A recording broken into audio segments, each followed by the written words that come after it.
भाजपा सरकार है, जब उन्होंने कार्रवाई शुरू करी है तो मैं उनसे चाहूँगा कि खाली ये आयुष मंत्रालय का ना देखें। ये जब ये बेसिक शिक्षा विभाग में जब ये मंत्री थे तब भी इन्होंने बहुत बड़े बड़े घोटाले किए थे। और अफसोस इस चीज़ का होता है कि ऐसे लोगों को हमारी जो देश की जनता है, नकुड़ विधानसभा की जनता है, उनको गुमराह किया गया।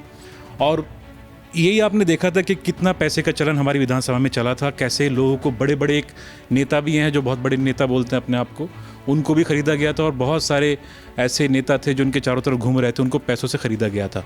और ये वही हराम की कमाई थी जो आज इनके सामने आ रही है। जो आयुष मंत्रालय जब इनके पास था वो करे हैं, वो घोटाले किस तरह से छुप जाएंगे। और क्योंकि इनको लग रहा था कि समाजवादी पार्टी की सरकार आ रही है, मैं सरकार में जाऊंगा, सेटिंग करूंगा, मंत्री बनूंगा, और मंत्री बनने के बाद जो मैंने अपने जो काले कर्म है, जो मैंने उल्टे काम कर रखे हैं, जो इन्होंने जो पैसा इकट्ठा कर रखा है, उसको कैसे छुपाया जाएगा, यही सोचते हुए ये इन्होंने एक तरह से समाजवादी की तरफ वो करा था। आपको याद होगा जब इन्होंने भाजपा छोड़ा तो भाजपा छोड़ते वक्त इन्होंने बोला था कि बहुत ये दलितों की, पिछड़ों की, किसी की पार्टी नहीं है, हमारी बात नहीं सुनी जाती इस पार्टी में, बहुत हम तो घुटन महसूस कर रहे थे। वो घुटन कहाँ गई? जैसी भाजपा सत्ता में आई, दोबारा से घर वापसी की इन्होंने बात करनी शुरू कर दी। नेता भी है हमारे सहारनपुर का, आप समझ जाएंगे, कहने की ज़रूरत नहीं है मुझे। वो भी सारी विधानसभाएं छोड़ के सबसे ज़्यादा जो फोकस था वो नकुड़ विधानसभा में था, क्योंकि जेब में बहुत मोटा पैसा गया हुआ था। अब मैं इस चैनल के माध्यम से ये भी बोलना चाहूँगा कि उस वक्त नकली नोट भी थे, उसका फिलहाल वो भी बांटे गए थे। पता नहीं वो नेताजी को नकली नोट मिले या असली नोट मिले, वो एक बार चेक करा लें ज़रा, जो मंत्री जी से उन्होंने लिए थे। नमस्कार, स्वागत है आपका एडवांस इंडिया पर। मैं हूं नवीन चौहान। इस वक्त मेरे साथ है साहिल खान, जो बसपा के प्रत्याशी रहे हैं नकुड़ विधानसभा से, बेबाकी से बोलते हैं। और आज मेरे साथ ये इसीलिए हैं क्योंकि चर्चा फिर से नकुड़ की हो रही है और देश में चर्चा एक चेहरे की है, वो है पूर्व मंत्री धर्म सिंह सैनी। साहिल खान मेरे साथ हैं और लगातार चुनाव के दौरान भी उनका एक बयान खूब वायरल रहा और ऐसा लगता है कि उस बयान पर मोहर लग रही है। साहिल खान जी, बहुत स्वागत आपका एडवांस इंडिया पर। और सवाल की शुरुआत ज़्यादा घुमा फिरा कर नहीं, मैं सीधी सीधी बात करूंगा क्योंकि मैं बड़ी सीधी बात ही करता हूं। पूर्व मंत्री धर्म सिंह सैनी, मानो ऐसा लग रहा था कि आपने पूरा मैदान तैयार किया, सजाया, लेकिन उस सजावट को कोई बिगाड़ गया। वो पूर्व मंत्री धर्म सिंह सैनी जब समाजवादी पार्टी से वो अचानक आए और चुनाव लड़ गए। आपने चुनाव के दौरान लगातार एक बात का जिक्र किया, हराम की कमाई। खूब स्टेटमेंट चला हुआ आपका, वो लाउड स्पीकर आपके हाथ में रहा। ये कैसे पता चला और अब उसका जिक्र हो रहा है? क्योंकि अखबारों के पन्नों में लगातार लिख रहा है, उनके सचिव का खुद स्टेटमेंट रिकॉर्ड हो चुका है कि उन्होंने घूस ली थी, उनका हिस्सा था उसमें। क्या प्रतिक्रिया आपकी इस पूरे प्रकरण को देखते हुए, इस पूरे जो ये पूरा मामला है धर्म सिंह सैनी का, इस पर सबसे पहली क्या प्रतिक्रिया? देखिए नवीन भाई, बहुत अफसोस होता है क्योंकि सियासत में जब ऐसे लोग आएंगे जो ना सिर्फ हमारे देश के भविष्य के साथ खेल रहे हैं बल्कि हमारी हेल्थ के साथ भी खेल रहे हैं। और एक अंग्रेज़ी में एक कहावत है that you are looking at a tip of an iceberg. ये एक वो आइसबर्ग है जो हमें दिखाई तो दे रहा है, लेकिन इसकी गहराई अगर आप देखेंगे समंदर के नीचे बहुत बड़ी है। ये 1 करोड़ 60 लाख का घोटाला नहीं है, ये बहुत बड़ा घोटाला है। और मैं चाहता हूँ कि जो पेंडिंग जो इनके जो एक लोकायुक्त के यहाँ इनका जब ये बेसिक शिक्षा मंत्री थे तब भी बहुत बड़ा घोटाला हुआ था, उस पर कार्रवाई नहीं हुई। क्यों नहीं हुई ये तो मैं यही चाहूँगा, क्योंकि अब जो भाजपा सरकार है, जब उन्होंने कार्रवाई शुरू करी है तो मैं उनसे चाहूँगा कि खाली ये आयुष मंत्रालय का ना देखें। ये जब ये बेसिक शिक्षा विभाग में जब ये मंत्री थे तब भी इन्होंने बहुत बड़े बड़े घोटाले किए थे। और अफसोस इस चीज़ का होता है कि ऐसे लोगों को हमारी जो देश की जनता है, नकुड़ विधानसभा की जनता है, उनको गुमराह किया गया। और ये वही जो हक और हलाल की जो बात अभी आप कर रहे थे, हराम की कमाई इसको ही बोलते हैं कि आप जो आपके राइटफुली जो आपका नहीं होता, जो जनता का पैसा होता है, जो हमारा टैक्स पेयर्स का मनी होता है, आप उसको, और जो विकास कार्यों में जो पैसा जाना चाहिए उसको आप एक तरह से दूसरों की जेबों से, गरीब की जेब से निकाल के अपनी जेब भरने का काम करते हैं। और यही आपने देखा था कि कितना पैसे का चलन हमारी विधानसभा में चला था, कैसे लोगों को बड़े बड़े एक नेता भी हैं जो बहुत बड़े नेता बोलते हैं अपने आप को, उनको भी ख़रीदा गया था। और बहुत सारे ऐसे नेता थे जो उनके चारों तरफ घूम रहे थे, उनको पैसों से ख़रीदा गया था। और ये वही हराम की कमाई थी जो आज इनके सामने आ रही है। और मैं आपके चैनल के माध्यम से यही कहना चाहूँगा कि इस तरह का चलन ख़त्म होना चाहिए। जब ये चलन ख़त्म होगा तभी हम अब देश के भविष्य के एक अच्छे विकास की बात कर पाएंगे और देश के उज्जवल भविष्य की बात कर पाएंगे। वो चलन कैसे खत्म होगा, यही सवाल है। चलन क्या पूरी तरह से कार्रवाई हो, जेल जाएं, तभी वो चलन खत्म होगा, जनता को पता चलेगा कि इस तरीके से हुआ। ऐसे नेताओं को पता चलेगा कि जो बपोती समझते हैं जनता को, अपनी जागीर समझते हैं, क्या तभी ये खत्म होगा जब एक बड़ा उदाहरण सामने आएगा। और धर्म सिंह सैनी तो अपने आप को बचाने में लगातार लगे हुए थे। आपको लगता है कि कहीं ना कहीं उनका मिसमैनेजमेंट हो गया, कहीं ना कहीं कुछ गड़बड़ी हो गई इस बार? जो वो कहते थे कि मैं तो वैज्ञानिक हूँ, सोच समझता हूँ, पहले बसपा से पार्टी बदली, फिर से मंत्री बन गए, अब की बार फिर सोच रहे थे कि पार्टी बदलूंगा फिर मंत्री बनूंगा या विधायक बनूंगा, लेकिन जनता ने इस बार नकार दिया। तो ये चलन कैसे खत्म होगा, यही सवाल है। देखिए, चलन तो तभी खत्म होगा जब इसमें भाजपा कुछ कार्रवाई करेगी। अच्छी बात यह है कि भाजपा कुछ कार्रवाई कर रही है, और ये मेरे ख्याल से उनका जो उन्होंने जो बड़े बड़े उनके जो बखान कर रहे थे, जो बयान दे रहे थे कि योगी आ जाए मेरे सामने, मोदी आ जाए, मैं सबसे निमट लूँगा, मैं सबको देख लूँगा। और इनका मैं आपको बताऊँ, ये समाजवादी में भी जो मंत्री जी हमारे जा रहे थे, समाजवादी में जाने का रीज़न भी इनका यही था कि इनके जो घोटाले इन्होंने जो बेसिक शिक्षा मंत्री रहते हुए करे हैं, जो आयुष मंत्रालय जब इनके पास था वो करे हैं, वो घोटाले किस तरह से छुप जाएंगे। और क्योंकि इनको लग रहा था कि समाजवादी पार्टी की सरकार आ रही है, मैं सरकार में जाऊंगा, सेटिंग करूंगा, मंत्री बनूंगा, और मंत्री बनने के बाद जो मैंने अपने जो काले कर्म है, जो मैंने उल्टे काम कर रखे हैं, जो इन्होंने जो पैसा इकट्ठा कर रखा है, उसको कैसे छुपाया जाएगा, यही सोचते हुए ये इन्होंने एक तरह से समाजवादी की तरफ वो करा था। आपको याद होगा जब इन्होंने भाजपा छोड़ा, तो भाजपा छोड़ते वक्त इन्होंने बोला था कि बहुत ये दलितों की, पिछड़ों की, किसी की पार्टी नहीं है, हमारी बात नहीं सुनी जाती इस पार्टी में, बहुत हम तो घुटन महसूस कर रहे थे। वो घुटन कहाँ गई? जैसी भाजपा सत्ता में आई, दोबारा से घर वापसी की इन्होंने बात करनी शुरू कर दी। तो ये ऐसे नेता, और मैं इनका इसलिए, मैं आपका चैनल है बेबाक बेखौफ, और मैं भी बेबाक बेखौफ होकर ही बोलता हूँ, क्योंकि हमारे अल्हम्दुलिल्लाह ऊपर वाले का करम है नवीन भाई, हमारे कोई उल्टे सीधे काम नहीं है, टैक्स पेयर हूँ मैं, सब कुछ जो कुछ है सामने है, वाइट एंड ब्लैक है। तो लेकिन मुझे ऐसे लोगों से बेहद नफरत है जो लोग गरीबों के साथ उनका जो हक मारने का काम करते हैं, जो जनता का पैसा है, जो जनता की भलाई में जाना चाहिए, और अपनी बड़े बड़े महल, बड़े बड़ी कोठी बना लेते हैं, वो कहाँ से बनता है। और ऐसे लोगों के ऊपर जब तक कार्रवाई नहीं होगी, मुझे नहीं लगता कि हम देश के अंदर अपने और प्रदेश के अंदर एक उदाहरण सेट कर पाएंगे। जब तक मुझे पूरी उम्मीद है कि हमारे जो माननीय मुख्यमंत्री जी हैं, धर्म सिंह सैनी के ऊपर एक सख्त से सख्त कार्रवाई करेंगे, ताकि बाकी जो नेता हैं वो ऐसा काम करने से पहले 1000 बार सोचें। अगर पावर मिलती है तो पावर आपको गरीबों की और देश की भलाई करने के लिए आपको मिलती है, इसलिए नहीं मिलती कि आप अपनी कोठी खड़ी करें या अपने लैंड बैंक या अपना पैसा बढ़ाएं। तो मैं पूरी उम्मीद करता हूं कि इस बार जो भारतीय जनता पार्टी है और हमारे माननीय मुख्यमंत्री जी हैं, इसमें कुछ एक्शन लेंगे और इनको जेल की सलाखों के पीछे पहुंचाएंगे। कहा जाता है कि जो समझता है, जो देखता है, वो प्रतिद्वंदी, आपके प्रतिद्वंदी रहे उसी विधानसभा में, जबरदस्त तरीके से उन्होंने चुनाव लड़ा।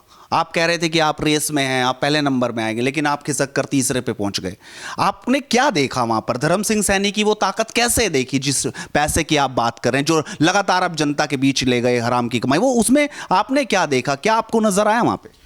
देखिए, मैं बाकी तो आपको पता ही है पूरे उत्तर प्रदेश में किस तरह का माहौल था समाजवादी के पक्ष में। खासतौर से अगर मैं अपने समाज की बात करूं, मुस्लिम समाज लामबंद था कि समाजवादी पार्टी को वोट देना। लेकिन जहां तक मेरी विधानसभा की बात है, अगर आप देखेंगे और अगर आप हिस्ट्री उठा के देखेंगे, यूट्यूब पे और सब सोशल मीडिया पे सब पड़ा हुआ है, सबसे ज़्यादा अगर भीड़ थी पूरे ज़िले के अंदर, वो मेरी ही सभाओं में हो रही थी। और लग रहा था कि एक दलित प्लस मुस्लिम और जो हमारा जो सेकुलर जहनियत का हमारा हिंदू भाई है वो मेरे साथ चल रहा है। मैं पूरा आश्वस्त था, क्योंकि मैंने 5 साल काम किया था कि मुझे वोट मिलेगा, और अगर मिलता मुझे मेरे समाज का वोट तो मैं तकरीबन 25-30 हज़ार से वहाँ से जीत भी दर्ज करने की पोजीशन में था। लेकिन ये जो पैसा है जिसकी हम बात कर रहे हैं, जो मैं हराम की कमाई बोल रहा था, मैंने उस वक्त भी कहा था, और वो बहुत उसकी जो वीडियो भी वायरल हुई थी उसकी, कि मंत्री के पास बहुत हराम का पैसा है। ये वही हराम का पैसा है जो इन्होंने एक तरह से जो घोटाले करे थे, और उस पैसे से इन्होंने बहुत सारे नेताओं को, प्रधानों को, पूर्व प्रधान, मैं जानता हूँ, मैं उनका नाम नहीं ले लेना चाहूँगा, और एक नेता भी है हमारे सहारनपुर का, आप समझ जाएंगे, कहने की ज़रूरत नहीं है मुझे, वो भी सारी विधानसभाएं छोड़ के सबसे ज़्यादा जो फोकस था वो नकुड़ विधानसभा में था, क्योंकि जेब में बहुत मोटा पैसा गया हुआ था। अब मैं इस चैनल के माध्यम से ये भी बोलना चाहूँगा कि उस वक्त नकली नोट भी थे, उसका फिलहाल वो भी बांटे गए थे। पता नहीं वो नेताजी को नकली नोट मिले या असली नोट मिले, वो एक बार चेक करा लें ज़रा, जो मंत्री जी से उन्होंने लिए थे। तो ऐसे नेताओं को भी जनता को पहचानना होगा कि जो वक्त आने पर, जब वोट का वक्त होता है, जो जनता की लड़ाई लड़नी होती है, वो जनता की लड़ाई भूलकर उनका फोकस ये हो जाता है कि किस तरह से हम पैसा कमाएं। तो मेरी जो लड़ाई है, मेरी जो सियासत है, वो साफ़ सुथरी सियासत है। सियासत में आए हो तो आप सबसे पहले जनता की बात करो, अपने देश की बात करो, अपने प्रदेश की बात करो।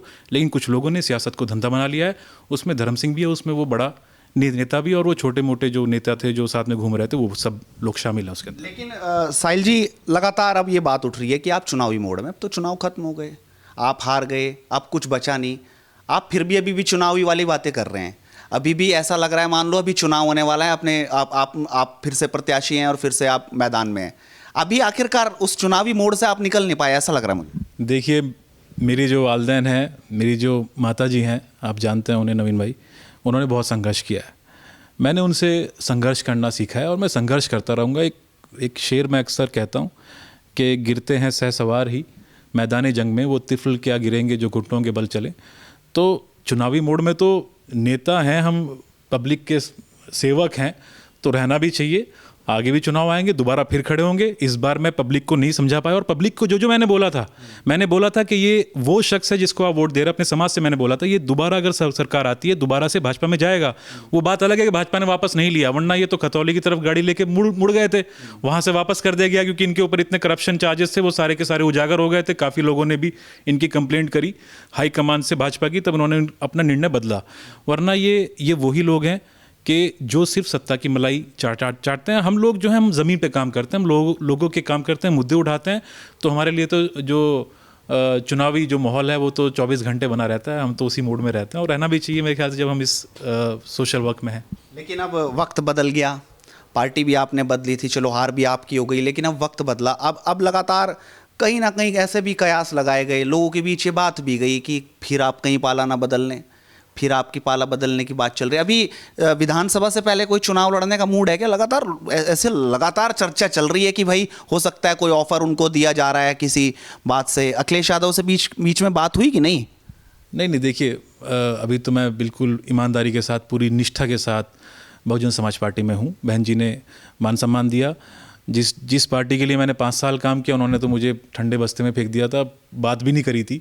कम से कम बहन जी ने टिकट तो दिया, भले ही हमारे लोगों ने हमें वोट नहीं दिया जिनकी मैंने 5 साल सेवा करी, लेकिन बहन जी ने कोई कमी नहीं छोड़ी।